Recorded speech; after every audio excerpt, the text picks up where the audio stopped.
Hello, and welcome back to another episode of the Ealing Road podcast. Where on today's show, we're going to be previewing the Sunderland game on Saturday. I'm delighted to say that Graham Falk from the What the Fur or What the Fuck Sunderland podcast. I presume that it stands for that. What the Falk, funnily enough, but we'll go for WTF. It works best. WTF. Okay, got them both wrong. That's a good start. Remember, just before we get going, drop a comment down below with your thoughts ahead of the game. Subscribe to the YouTube and Spotify channels. Follow us on the socials at the Ealing Road on Twitter, at Ealing Road Pod on Instagram. Graham, only one place to start, really. Sunderland beaten by Burnley last time out. You've since, again, as you just reminded me, since we started, before we started recording the pod, you've also gone out of the Carabao Cup. Back down to earth. Would that be too harsh, or where are you with it? Yeah, no. I mean, I actually came back from the Burnley game all right. I went down and I was sort of okay. I think I'll decide how I feel about the Burnley results in the next few weeks, I think, because on paper, you look at Burnley away as one of your winnable games and they'll look at ours as the same. I think we'll both be around maybe the bottom 5, bottom 6 towards the end of the season, and that could prove to be a really big 3 points. It was also a really awful time to play them. The last time you won one of your relegation rivals, a newly promoted team like ourselves, away from home is their first home game of the season. Like, I would have preferred after they'd been battered a few weeks after Man United, Man City, and all the teams got in a while. But yeah, I think a little bit, Michael. I think, look, at the end of the day, West Ham was like a dream start. It felt amazing. I think the playoff campaign, you couldn't write it. It was just perfect. It's quite literally the 2 best games I've ever been to in my life. The first leg was pretty good. We scored in the 88th, the last minute of extra time, then the 95th to get promoted. It felt like from the 24th or the 21st, whenever the day, it felt like from May, shall we say. I was kind of walking on there, and then you walked into this West Ham game and you thought, okay, this is where reality might bite. And it didn't. It just continued on. So a 2-0 defeated Burnley did give me a bit of a kick in the knackers, for want of a better word, but I'm okay with it. I think everyone at least should know. I think they do as well. I think the bulk of Sunderland fans feel like this, that I've spoken to. We know this is going to be a tough, long, hard season, and I think it's really important that when we do have hiccups and when we don't perform particularly well, and when we do get the result that when we don't get the result that we want, we all stick together and try our best to get us over the line. What would you mentioned the West Ham game? What would you say was the biggest difference between the West Ham and the Burnley games? Because I mean, I was watching the West Ham game, and it was a 3-0 scoreline, and it was quite straightforward. We don't know where West Ham are going to be, but what would you say was the difference between the games? The big one for me in both games was they were kind of similar in a way, with Sunderland performing like West Ham did in the Burnley game a little bit. I think the first goal was massive. You're looking at the West Ham game, fairly even. Some people would say that West Ham edged the first half. I think we had the better chance with Diarra, so I think we could have felt maybe a little bit disappointed not going 1-0 up. But I remember sitting at half-time going, we're doing all right here. We're not doing too bad, but you can see the likes of Bowen and Wan-Bissaka were like Premier League players, and you could see those slight difference there. And then second half, we stepped it up. We kind of pushed them back a little bit with their back 5. Their wing-backs got pushed back into a, rather than 3-5-2 or whatever it is, they were playing, they'll push back into like a back 5. And we won all our aerial duels, and I think Carragher pointed out, I think there was more to it, but Carragher pointed out that the game was won by 3 aerial duels. Mayenda for the goal, Ballard for the goal, and then Alderete wins a header in our own box, which starts the break for the third. The Burnley game, similar, but like we were the West Ham, and they scored in the 46th minute, I think. It was like the first minute. And I felt like we slightly edged the first half. We had 2 really good chances. Mayenda has a really good chance to score. He really should be scoring it, but I'll let him off. He's 20. I love him. He got us there. He got us promoted, helped us get promoted. I think he's got a massive future. And then Talby misses a decent chance as well. Then Burnley come out and they score. And I think we're no strangers to Burnley. We know what they're good at, and that's defending. And they basically camped in their own box for essentially the other 44 minutes of that half and caught us on the break. But it's no disrespect to Burnley. They deserve to win. They were the better team. They kind of almost out-Sunderlanded us in the second half. We are quite good at doing this, sitting back, getting a goal, and trying to hit on the break with pace. And Burnley managed to do that. But there's going to be no easy games in the Premier League. And I think the first goal was the big difference in both games. And I can see it being a big factor in just the Premier League as a whole, because I think the way that teams are in the Premier League now, from what I've seen and the kind of minimal couple of games I've watched so far with Sunderland is that when a team scores, they've got the tactical nous of how not to concede and how to give themselves the best chance of adding to that. So I think the first goal was massive in both, and obviously we didn't get it in the second game, and it changes the whole complexion of the game. Well, we've literally had that in the last two games against Villa and Bournemouth. Scored the first goal, and then we know how to kind of see the game out. / had another one against Bournemouth last night. But the result against Burnley at the weekend does now mean that all newly promoted sides have 3 points on the board. What's your thoughts on the whole kind of relegation narrative going into the season in terms of the newly promoted clubs? Who do you think's got the best chance of staying up?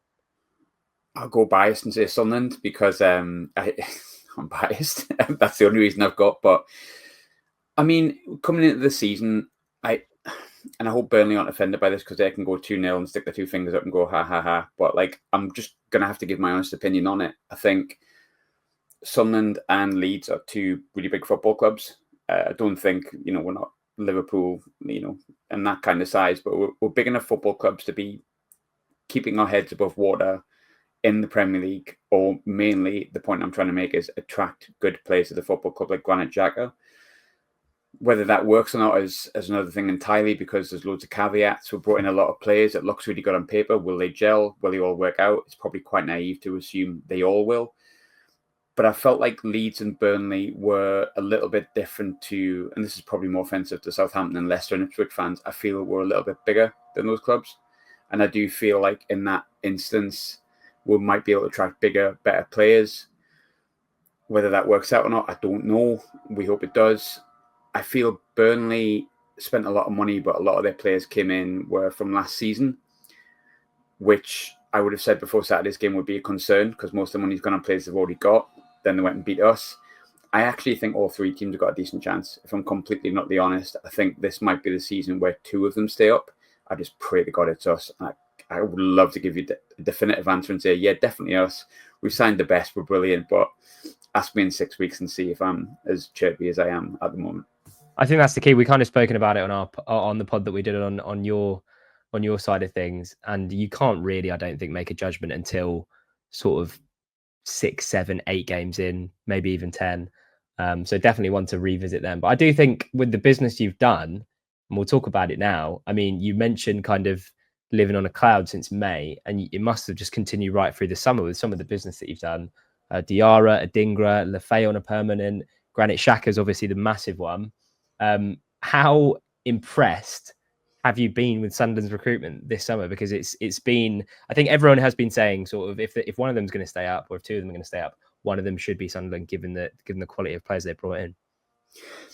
It's a calculated risk, but I think it's one you need to take. And it's been funny being a Sunderland fan because you've got two elements of it. You've got people going, oh my God, they're doing a Nottingham Forest, which is not necessarily a well thought out argument because it's completely different. We're just signing a lot of players, but the way we're doing it is different. There's people saying, Sunderland. Well, I remember when we went up and they said, I think we finished on 76 points, 21 points behind Burnley and Leeds. We sacked off the last 5 games of the season, but look, I see and I appreciate the point. And people say, we're going to have to spend all this much money. Then when we did, it was like, have they spent too much? Are they bringing in too many new players? Why aren't they giving the ones that got them up a chance? And it's like, well, which one do you want? I think in reality, you do have to spend money to stay up. The gap is only getting bigger. We've seen that sort of in the Championship from teams coming down. Burnley came down, Leeds came down, Southampton came down, Leicester came down, and they just looked like head and shoulders above other teams with a really good bench to bring off. And that was probably one of the reasons why we struggled to get automatic promotion. The likes of Leeds and Burnley were just a better squad, a stronger squad, and they could bring on £15 million players last season when we just couldn't. So us going up, we have to bridge that gap when there's already probably a bit of a gap anyway between us and the other teams going up.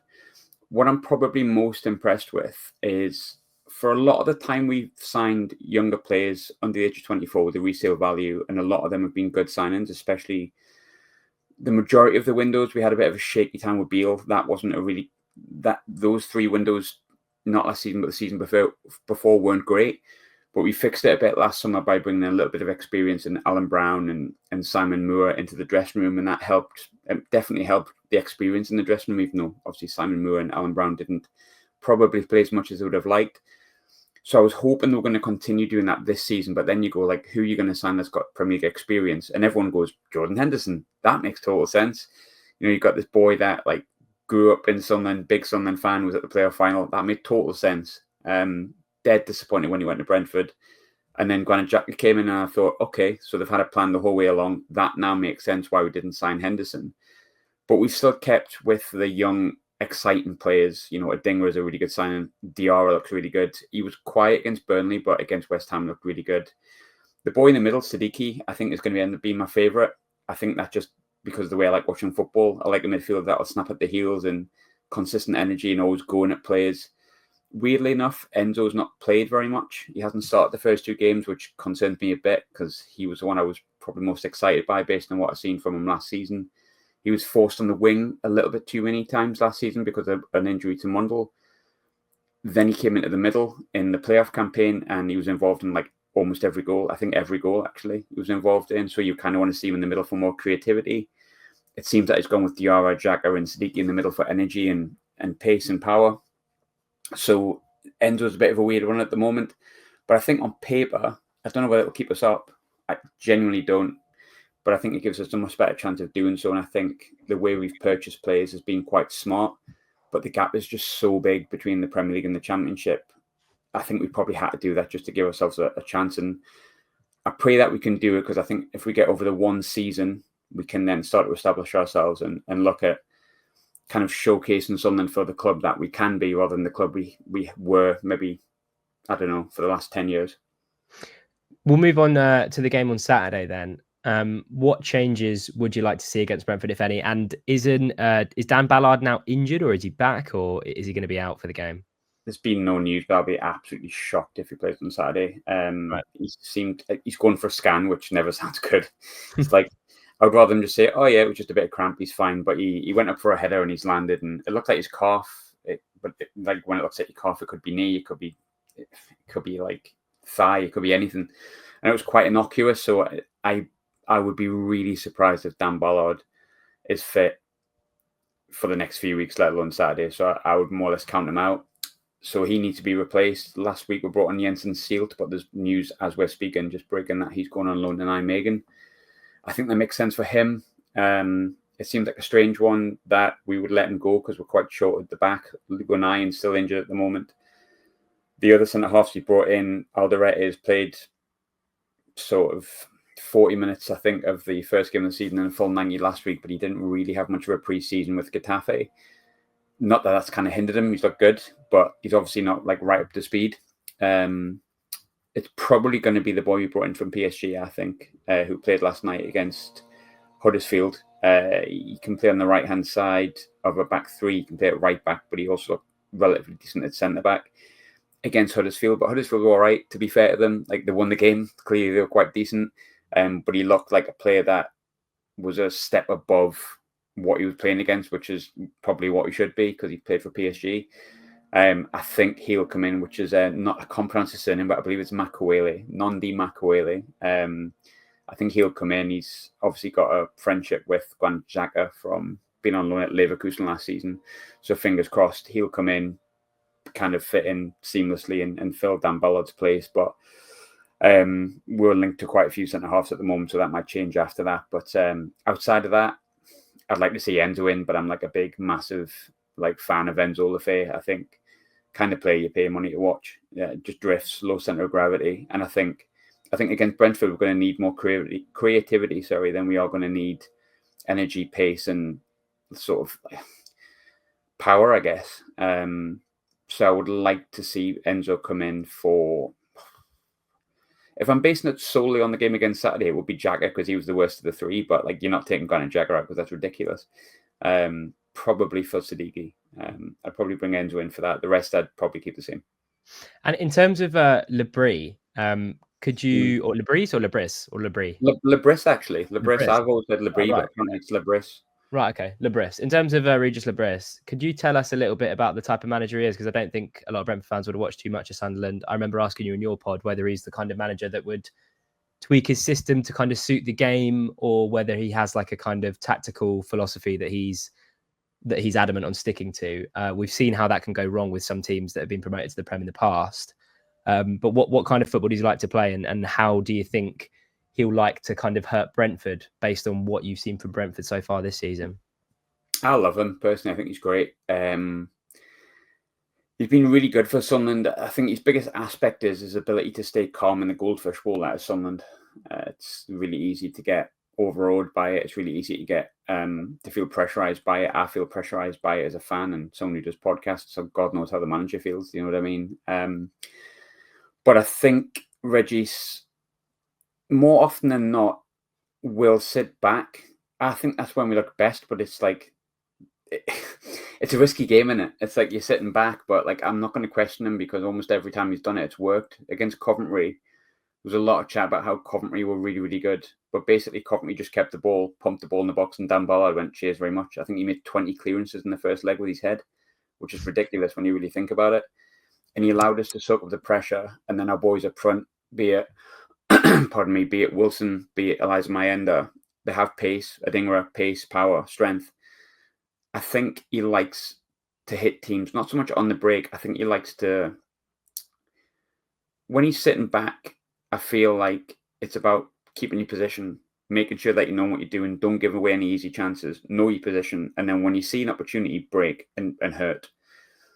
But I'd be lying if I said that he did that all of last season. That's how we got up. There was a few times, especially right at the start of the season when we were quite high press, high energy. The game against Sheffield Wednesday we were basically sat in their box and just kept nicking the ball off them, and we 3-0 up within 20 minutes. So he's definitely adaptable. But I think, and it was interesting listening to a lot of sort of papers and a lot of pundits after the West Ham game going, is the way Sunderland are going to play, is that going to change what happens with teams that come up? Is that kind of the right way to play? Like understanding that you're probably not going to have the ball very often. Most of these teams are going to have the ball, sit back, soak it up, hit on the break and use the strengths that you have, as opposed to just saying, Russell Martin, Southampton, we're going to keep this philosophy and continue on and get battered 8-0, but we're going to keep on with it. Like that's not, I don't think it would work. I think he has a favoured way of playing. I don't think he's set in his way of playing. And I think that will benefit us. I think he got it wrong on Saturday against Burnley. But I think it wasn't helped by the fact that Dan Ballard, our best defender in my opinion, gets injured after 5 minutes, whatever it is. And that we concede what was actually quite a good goal. I think every goal you concede has a mistake, right? There's always a way you can stop it. But I think it's quite a good goal from Burnley. A nice little back heel, good finish from Josh Cullen. And I think that changes the game plan, because if we were doing this show at half-time against Burnley and you said, Graham, how do you think you've done? I'd be like, I fancy us to go on and win this one. That early goal changes it. So he got it a bit wrong last week, but he gets it right more often than not, hence why we're in the Premier League. I don't think he's married to a style of play. I think he's adaptable, but I think he has a favoured way of playing, which would be to Sunderland's strengths mainly, which is knowing that we're not going to have much of the ball, but when we do, be clinical with it and use it in the right way. And when you say, and this is kind of something that I use to maybe measure a manager's skill or quality, it's something that we've seen from Keith Andrews. We were all saying after the Forest game, this is what he needs to change. And he changed that. And we saw a back five against Bournemouth last night. We've seen a bit of flexibility. It's no wonder why they appointed him after having a manager as tactically flexible as Thomas Frank was. But when you haven't had results when you have had results that haven't gone your way, is he someone to rectify what he saw in the last game quickly and get a response from his players? Because I'm assuming if you're saying that he got it wrong against West Ham, he'll be looking at that game and say, not West Ham, against Burnley. He'll be looking at the game and saying, right, we need to do this X, Y, and Z better against Brentford. Is he someone that learns from his mistakes quickly? Yeah, definitely. It's actually one of his taglines. He's wonderfully boring in the best possible way in press conferences. Like, everything's a learning curve. We'll learn from this. This is an experience. This is a challenge. But he does learn fast. You know, there's been times when we have had bad runs. Even last season, we went into the playoffs with 5 defeats. He changed his team a lot. We kind of sacked it off, if I'm honest with you, but it left us worried.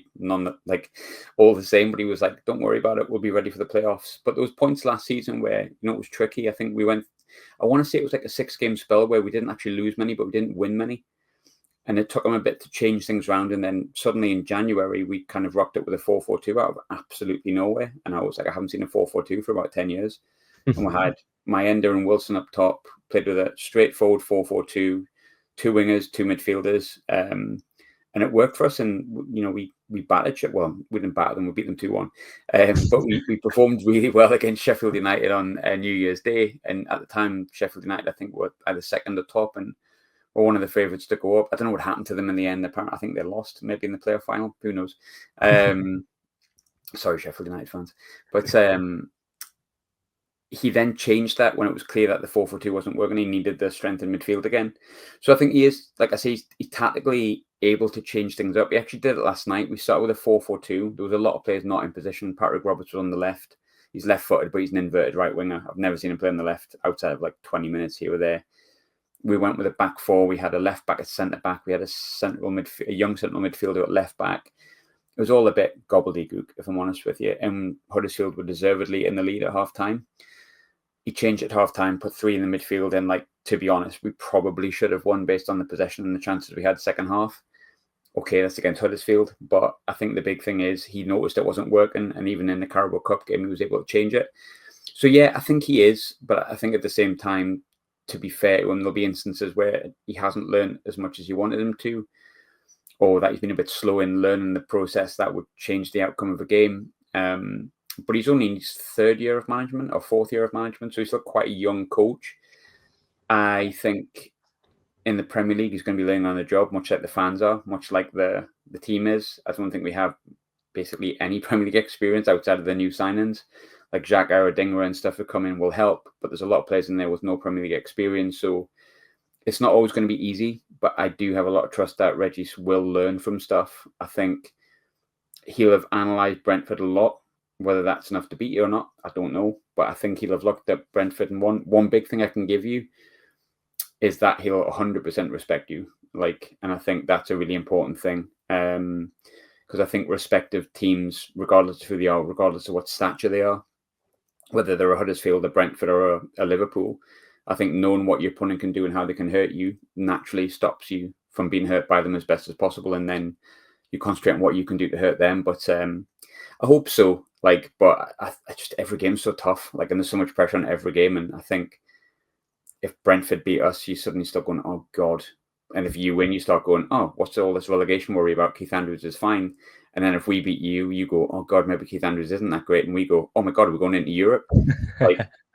It's just That's football, isn't it? It is, mate. Yeah, I think, I wouldn't have it any other way. And I think for us, it's just really refreshing to be back in the Premier League, because no one has a divine right to be anywhere. But I think Sunderland could say historically we're in the top 20 clubs in England, and therefore we have a chance of being an established Premier League club with a chance at, hopefully in years to come, winning trophies again, like before I was born, 1973. I got wrong for saying we didn't win any trophies, so I'll clarify. Haven't won any trophies in my lifetime, big ones, unless you class the Papa John's a few years ago, but I don't.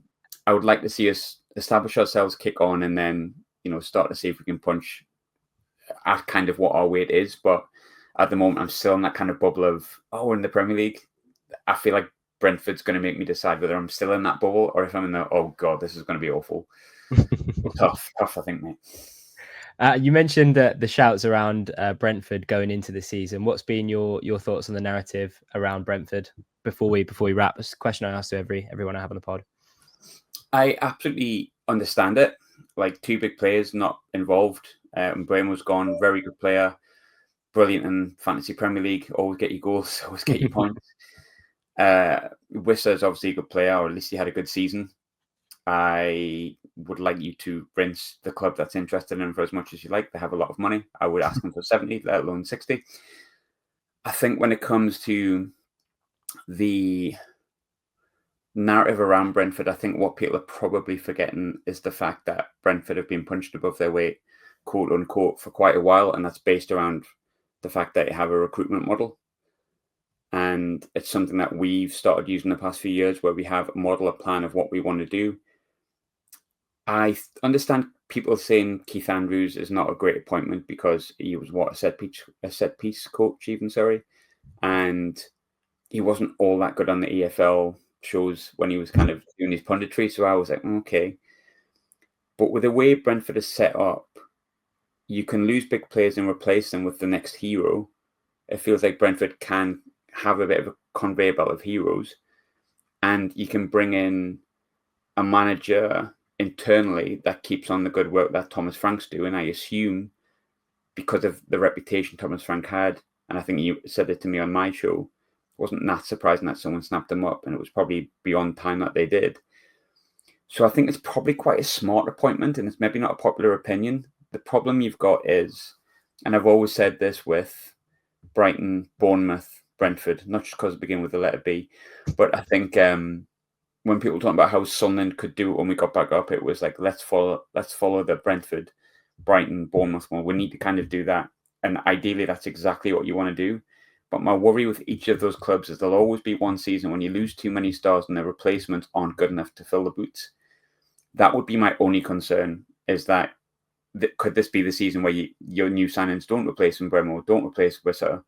Is the manager not going to be able to replicate the tactical nous that Thomas Frank has? But I think on like the early kind of showings, the first 3 games, which I know is not much to go on, but you beat Villa, I don't think this is going to be the season. I think, unfortunately for us, I actually don't think you'll be in the relegation zone. I think you'll probably finish about 13th. Music to my ears, Graham. Thank you very much. I think that'd be a good point to round off. We'll be back after the Sunderland game with a full-time show. Remember to drop a comment down below with your thoughts ahead of it.